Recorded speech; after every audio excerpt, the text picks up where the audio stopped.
Fa waka. Welcome back to the channel. This is the Arsenal review. I used to do the Premier League roundup, but I don't like all the other teams. So I'm just gonna do my club, Arsenal.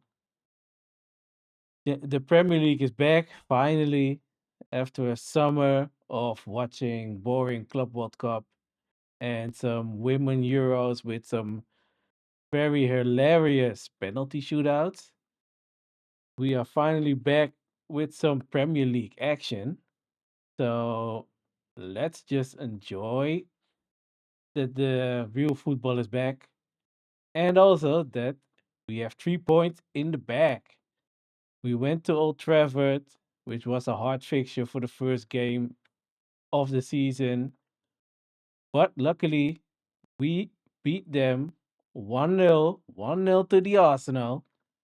The game itself it wasn't a great game. We didn't look great.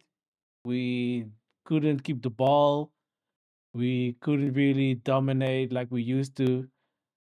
Man U was really pressing us, and we were really sloppy because of that. Physically, I feel like they were beating us in a lot of duels. They were also quicker when it came to loose balls. And yeah, it was a really difficult game to watch. I was really annoyed. Yeah, the game plan it just looked like it fell apart really quick. They just came in with some great intensity. They played around our midfield using the wings a lot. Calafiori at left back would go forward, and Embuemo would go into that space that Calafiori left behind, and that's how they tried to attack us. I feel like only a couple of their chances were really dangerous, but not that dangerous where you're like, oh man, how did he miss that? It's more like, oh, that's a great shot from there. But the real big chances, they stayed away because we just have an amazing defense. Even though Saliba and Gabriel started off real shaky, some weird missed clearances, some weird decisions here and there. But eventually, they did compose themselves. They were in front of a lot of their shots. They blocked a lot. They cleared it. They kept their head cool. It was really great to see that side of our play. Too bad with our new striker up front, we didn't really give him the service that you would want him to get. We have to get the balls in earlier to him. We had like 8 or 9 counters where we're like 3 against 2, 2 against 1, all those kind of situations, and we didn't make anything of it. The passing wasn't great during those counter attacks.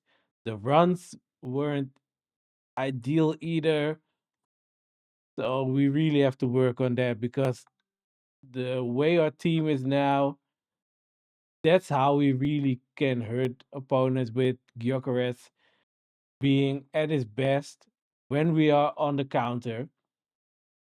So yeah, we just have to keep on working on the training ground, gel better together in the front line because this game everybody was awful. Martinelli didn't have a great game. Only his defensive side was good. Attacking wise, he made a couple of dumb decisions, some bad passes. But even with him, I feel like if we used his pace on the counter better, maybe he would have had a better game because I always feel like he's kind of in the wrong team with his play style. So I hope we can use him better, just like we can use Jokeres better. Saka, especially for his qualities, he was off it.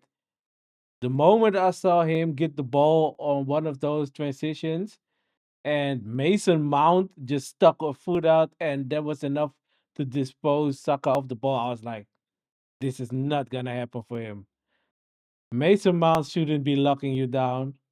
If it was Shaw or Yoro or De Ligt, I would have been like, okay, they are defenders, so this could happen. But with Mason Mount, you should be able to spin him around, turn back, spin him around again, and then still score. But unfortunately, Saka was off it. Just like kind of everybody. Rice wasn't at his best. A couple, I know the game against Bilbao, he had the bad corner kick, and then he stormed down the pitch to get the ball back. I didn't see any of his speed. I was like, what kind of Declan Rice is this? Zubimendi got a hard welcome to the league with Embremo hitting him in the face early in the game. He was really targeted by Man United's press to make sure that he can't start pushing the tempo of the game. So yeah, we just had a really, really difficult game. Think Raya is one of the only players who can leave Old Trafford with his head held high. He had some shaky moments in the beginning, almost gave away a penalty. But yeah, I'm just happy that we survived this with 3 points. We have a really difficult start. So having those 3 points in the back at Old Trafford is amazing, especially after Liverpool and Man City had their wins. Even the stupid neighbors had their win, so we just had to win. This way, we are at least already ahead of Chelsea and ahead of Man U. Hopefully, against Leeds, we see a better Arsenal, more imposing, more playing our own style. And hopefully, Jokeres can get his first Premier League goal, get himself off the mark, and that will really help him in the next coming weeks, especially with Liverpool coming after Leeds. I just hope he scores against Leeds, get some confidence in him, and then when we go to Anfield, he at least knows how to score in the Premier League. He will have some confidence that he can do it again. Liverpool's defense isn't amazing, so we should be able to exploit some of the weaknesses with him, especially when he's on fire. Hopefully, Saka can get back in his game against Leeds too. We really need that. Not just the performance or not just the 3 points. We really need a performance against Leeds at home, our first Premier League game of the season at the Emirates. We need to do a lot better. So yeah, this is just the first of the Arsenal reviews. I'm probably gonna get more in depth with some of the stuff I've seen in the next ones. But for now, thank you guys for watching. See you on the next one. Peace.